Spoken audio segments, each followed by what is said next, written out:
What's going on in that dressing room right now? Yeah, it's chaos. I don't think you can underestimate what we've done in this competition up to this point, and I think we had every right to celebrate that moment. It's such a big moment, Champions League final, the most prestigious tournament in club football. So, it's a proud moment for the boys, for the club, and we're just trying to soak it all in. It's been building and building, hasn't it? 5 years out of the competition, a quarter-final your first year back, the semi-final last year. The pain and hurt from getting close last year, how much was that channeled into that performance tonight? Yeah, look, we knew coming into the game, we knew coming into the game what was at stake. You win and you go into a Champions League final, and if you can't get up for that, then you can't get up for any game of football. Fans really helped tonight, really spurred us on, just give us that energy. And once we went 1-0 up, I knew we was going to win. I just felt it. When you feel something special building. It was just such a good moment to be out there tonight. Well, Theo helped a little bit actually. We'll just show you this pre-match. What did you say? He was whipping them up, Declan, pre-match. So you know where it all came from. You know who the conductor was. You was loving that, weren't you? I was loving it, not as much as you. I mean, can I just ask the feeling? We talk about feelings throughout the season, but your partner in crime next to you today, Miles Lewis Skelly. What an incredible performance from him. Of course, he had a great one at the weekend, but how impressed have you been with him? We've always known what Miles can do. I remember last year when he played so many games, when he stepped up at Real Madrid away in the Bernabeu at 18, that's when I really thought, wow, we have a player. And our manager this year has been tough on him behind the scenes. He's not played as much as he would have wanted, but what I've noticed with him is that he's actually kept his head down and worked so hard. And I'm not just saying that, he does everything right every day, in early, training, gym. Now he's got his chance, and look, he's ready, he's taking it, and to be thrown in at the deep end in the Champions League semi-final and perform how he did is no surprise to me. He's so good. Dick, you mentioned just then you feel like something special. But by the way, I know you was in the dressing room dancing and stuff. I can tell by the look in your eyes right now. I can see it. Am I right? Yeah, he was right. It was going off. It was going off. I knew. But let me ask the question, right? So you said something special was building. Can you define that?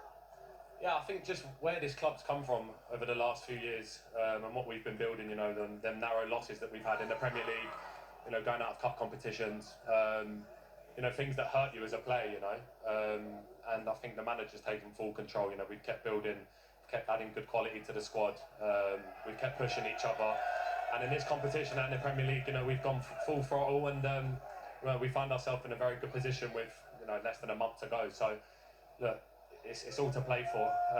It's got to stay composed and focused. It's a tough one because we're into the Champions League final, but Sunday now is it's a massive one as well. So we've got to focus on that too. Can we talk a bit about you personally? Because pre-match we had a lovely film, it's about 6 minutes, a bit of an origin story of you actually going right back to Grey Court School. We had Dan Slocum in there, Mark Noble talking about you as well and your development and how impressed they were, how you reacted to setbacks along the way.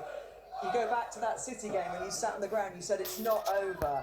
How much of this have you taken on yourself to make sure this team knows how far it can go this year? Yeah, I think I'm a strong believer in knowing what this team's capable of. I think after that City game, it wasn't a title-defining game in my opinion. We lost, we didn't want to lose, but definitely wasn't done. And that wasn't just my mentality, that was the players' mentality as well. And that's why I said to mine, just trying to G everyone up, because it wasn't a moment to be down, it was a moment to realise that there's still 5 games and to keep pushing. And like you said, I've had a lot of setbacks, so I feel like over the years I've had good people guide me as well. Family, like you said, Mark Noble there has been one of the best people for me. I can speak to him all the time about advice and how to get through things. I think I take that on really well. A long way to go. Yeah, well, I think Clarence, you want to come in, don't you? Yeah, I mean, it's wonderful to see you smile and enjoy this moment. Your leadership has been very important for this team. For the next 5 matches, what can we expect from Arsenal? 4. So, this is 4? It's 4. Why is 4? 3 left in the league in the final. Oh, it's a final, so it's 4. Okay, 4 matches. I think you can expect the same as the last 3 performances. Athletico away, Fulham and tonight. I think we've kind of turned the corner again. We went through a stage where we wasn't performing at our best. We was getting results, in April. As we know, we didn't win as many games as we had wanted. And we was a bit sloppy in our play, but I think we found a new way of playing again. Players rotating, moving around, feeling free. Last 3 games have been really good.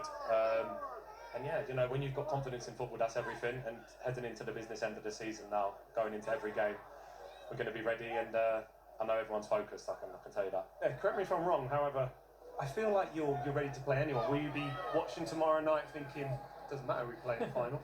Yeah, I think you have to watch tomorrow night just because of the spectacle that it was last week. It was incredible to watch.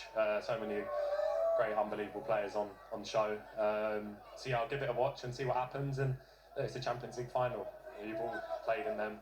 So yeah, may the best team win, whoever gets there. And you've spoken about Mark Noble. It is West Ham at the weekend. They're in a very different predicament to you, but you're in an Arsenal shirt, obviously, so you can't be worrying about them. But you do have, you know, a place in your heart for that club.